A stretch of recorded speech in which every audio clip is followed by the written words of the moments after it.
Hello மக்களே! வணக்கம். Welcome back to my channel. இன்னைக்கு என்ன வீடியோன்னு சொல்லிட்டு பார்த்தீங்கன்னா, இன்னைக்கு ரொம்ப சூப்பரான வீடியோ தான். நம்ம நிம்மதியா இருக்கிறதுக்கு நம்மால செய்ய முடிய சில வழிகள்லாம் நான் இந்த வீடியோல ஷேர் பண்றேன். எனக்கு தெரிஞ்சது.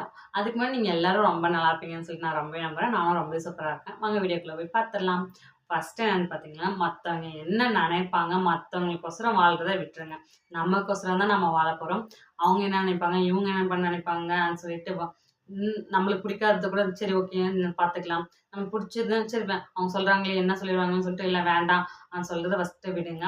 நம்ம ஒரு ஒரு நாளும் முடியும்போது நம்ம வாழ்க்கைய கூட்டிட்டு போல, குறைச்சிட்டு தான் போறோம். நம்ம வாழ்றது ஒரு 60 வருஷமோ, 70 வருஷமோ, 80 வருஷமோ, 100 வருஷமோ. அந்த 100 வருஷம் நமக்காக மட்டும் தான் நம்ம வாழணும். அதனால நம்மளுக்கு ஒரு வாழ்க்கை இருக்கு. நம்ம ஓராயிரம் வாழ்க்கை வாழ போறோமான்னா, இல்ல.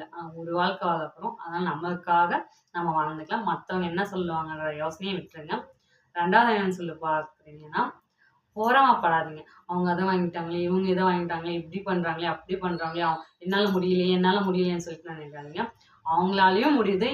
அவங்களாலயே முடியும்போது என்னால ஏன் முடியாதுன்னு சொல்லிட்டு இது பண்ணுங்க. மத்தவங்கள பார்த்து பொறாமப்படாதீங்க. மத்தவங்களால முடியும்போது என்னாலயும் முடியும். நான் என்ன பண்ணிட்டு எ எனக்கான தேவைய நான் பூர்த்தி பண்ண முடியும்னு சொல்லிட்டு பாருங்க. 3 ஒன் என்னன்னு பார்த்தீங்கன்னா, பணத்த சேவ் நல்லா சேமிக்க பழகுங்க. அத சம்பாரிக்க பழகுங்க. அத பக்குவப்படுத்த பழகுங்கன்னு தான் நான் சொல்லுவேன். ஏன்னா வாழ்க்கையில பணம் ரொம்ப முக்கியம் இல்லையா? நம்ம இஷ்டப்பட்டத வாங்குறதுக்கும், நம்ம புடிச்ச மாரி வாழ்க்கை வாழ்றதுக்கும் பணம் ரொம்ப முக்கியம். அதனால பணத்த ரொம்ப அனாவசியமா செலவு பண்ணாம, பக்குவமா அது ஒரு கடவுள். பணம் ரொம்ப கடவுள் மாதிரி. அந்த பணத்த பார்த்தீங்கன்னா, எது அவசியம், எது ஆடம்பரம்னு பார்த்து செலவு பண்ணுங்க. அது எப்படிலாம் நம்ம பணத்த பக்குவப்படுத்தி வச்சுக்கலாம். இப்போ நம்ம ஹஸ்பண்ட் பார்த்தீங்கன்னா, ஒரு உதாரணத்துக்கு சொல்றேன். நம்ம ஹஸ்பண்ட் பார்த்தீங்கன்னா, வாரத்துக்கு ஒரு ரூ. 500 காய் செலவுக்கு குடுக்குறாங்கன்னா, அந்த ரூ. 500க்கும் இல்ல ரூ. 1000க்கும் அப்படியே போய் காய் செலவுக்கு வாங்கிடாம, ஒரு ரூ. 100 நம்ம கை இருப்பு இருக்கட்டும்னு சொல்லிட்டு வச்சு பழகுங்க. வச்சு பழகிட்டீங்கன்னா, இந்த ரூ. 100 ஒரு வாரம் ரூ. 100 2வது வாரம் ரூ. 200 3வது வாரம் ரூ. 300 4வது வாரம் ரூ. 400 ஒரு மாசம் கழிச்சு உங்ககிட்ட ரூ. 400 இருக்கும். அந்த ரூ. 400 வச்சு நீங்க 1 கிராம் சில்வர் காயின் வைங்க. ஒரு வருஷத்துக்கு ரூ. 400 ஒரு மாசம் எடுங்களேன். இப்போ ஒரு மாசம் இருக்கிற சில்வர் காயினோட ரேட் அடுத்த மாசம் எப்படி இருக்காது. கூடலாம். குறையறதுக்கு ரொம்ப வாய்ப்பு கம்மிங்க. இப்ப தங்க நகை, சில்வர் நகைலாம் எவ்வளோ ரேட் விக்குதுன்னு உங்களுக்கே தெரியும். அதனால கம்மியாகறதுக்கு வாய்ப்பு இல்ல. ஜாஸ்தியாகறதுக்கு வாய்ப்பு. அதே மாரி உங்க ஹஸ்பண்டுக்கே தெரியாம காசுலாம் ஒளிச்சு வச்சுக்கோங்கன்னு நான் சொல்லிட்டு சொல்லல. கொஞ்சம் வச்சுக்கோங்க. அவங்களுக்கு இல்லாதபோது தாங்க என்கிட்ட ஒரு ரூ. 100 அவங்ககிட்ட சுத்தமா காசு இல்லாதபோது ஒரு ரூ. 100 அவங்ககிட்ட குடுத்தோம். நம்ம பொண்டாட்டி பரவால்ல நம்ம குடுக்குற காசெல்லாம் வீண் செலவு பண்ண மாட்டேன்றா. அவகிட்ட கொஞ்சம் நமக்கு இல்லாதபோது குடுக்குறான்னு சொல்லிட்டு உங்களுக்கு மேல நம்பிக்கையும் வரும். கொஞ்சம் மரியாதையும் வரும். நெக்ஸ்ட் டைம் பார்த்தீங்கன்னா, உங்களுக்கு ஒரு ரூ. 500 குடுக்குறது ரூ. 600 குடுக்கறதுக்கு ஜாஸ்தி வாய்ப்பு இருக்குங்க.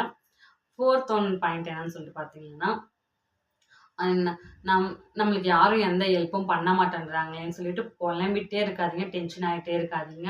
ஏன்னு பார்த்தீங்கன்னா, ஹவுஸ் ஒய்ஃபா இருக்கிறவங்க எல்லாருக்குமே எல்லா வேலையும் அவங்களே செய்யும்போது, நம்மளுக்கு யாரும் ஒரு சமைச்சு தர மாட்டேன்றாங்க. நம்ம கூட எந்த வேலையும் நம்மளுக்கு யாரும் செய்ய மாட்டேன்றாங்க. என்ன பண்றதுன்னு நம்ம வீட்ல இருக்கும்போது ஜாஸ்தி யோசனை பண்ணணும். நம்மளால எதுவும் பண்ண முடியல. அந்த மாரி யோசனை வந்துட்டே இருக்கும். அதனால டென்ஷன் ஆயிட்டு நம்மள நம்மளே டிப்ரஷன் பண்ணிப்போம். அதனால எதுவுமே யோசிக்காதீங்க. நம்ம வேலைய நாம தான் செய்வோம். அவங்க செய்யலையா? செஞ்சு பாருங்க. செஞ்சு திட்டாம செய்ய கத்துக்கோங்க. அது ரொம்ப கஷ்டம் தான். யார் மேலயும் கோவப்படாதீங்க. நம்ம வேலை புடிச்சு செய்யுங்க. கஷ்டப்பட்டு செய்யாதீங்க. புடிச்சு செய்யுங்க. ஒரு நாள் கேளுங்க. அதுவும் சண்டை போட்டு நம்ம வீட்ல இருக்கிறவங்க கேட்டுக்கங்க. எனக்கு கொஞ்சம் ஹெல்ப் பண்ணி தாங்களேன்னு சொல்லிட்டு கெஞ்சாதீங்க. எனக்கு கொஞ்சம் ஹெல்ப் பண்ணி தாம்மா.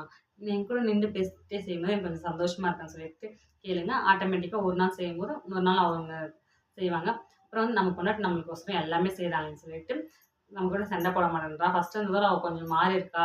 சண்டை போடுறதுலன்னு சொல்லிட்டு அவங்க அன்பா செஞ்சு தர்றதுக்கு ஜாஸ்தி இருக்கு.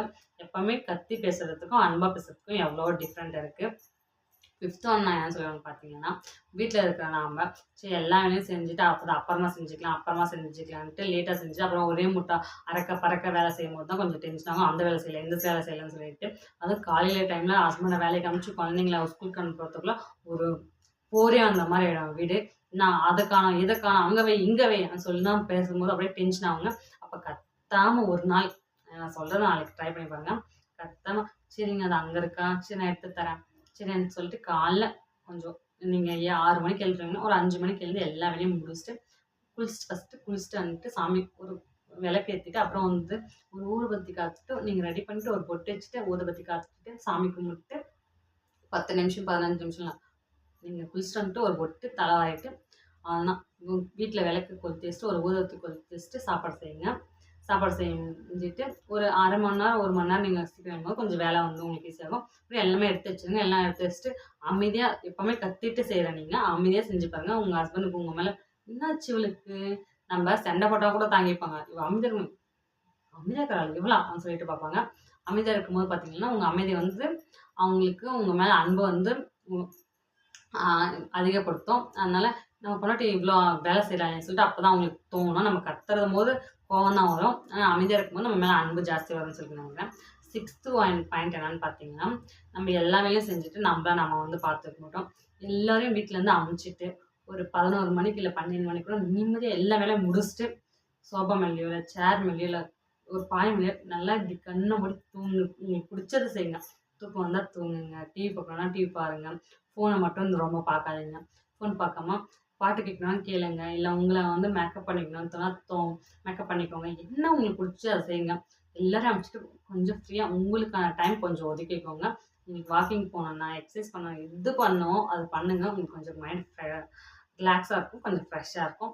அப்புறம் வந்து பார்த்தீங்கன்னா 7th பாயிண்ட்ல உங்களுக்கு பிடிச்சதை செஞ்சு சாப்பிடுங்க. செஞ்சு நம்மளுக்கு யாரும் செஞ்சு தரத்துக்கு ஆள் இருந்தால் பரவாயில்ல. செஞ்சு யாரும் தராத போது நம்மளுக்கு பிடிச்சது நாமளே செஞ்சு சாப்பிடும்போது கொஞ்சம் மனசும் சந்தோஷமாக இருக்கும். நம்மளுக்கும் நிம்மதியாக இருக்கும். இந்த டிப்ஸ்லாம் உங்களுக்கு ஃபாலோ பண்ணி பாருங்கள். இது பிடிச்சிருந்தா சப்ஸ்கிரைப் பண்ணிக்கோங்க. ஆமாம், நான் சொன்னதெல்லாம் உங்களுக்கு யூஸ்ஃபுல்லாக இருந்துச்சுன்னா கமெண்ட் பண்ணுங்கள். இதெல்லாம் நம்ம ட்ரை பண்ணி பாருங்கள். நிம்மதியான வாழ்க்கை கொஞ்சம் கிடைக்கிறதுக்கு கொஞ்சம் அதிகமாக வாய்ப்பு இருக்குன்னு சொல்லிட்டு நான் நம்புகிறேன். Bye by.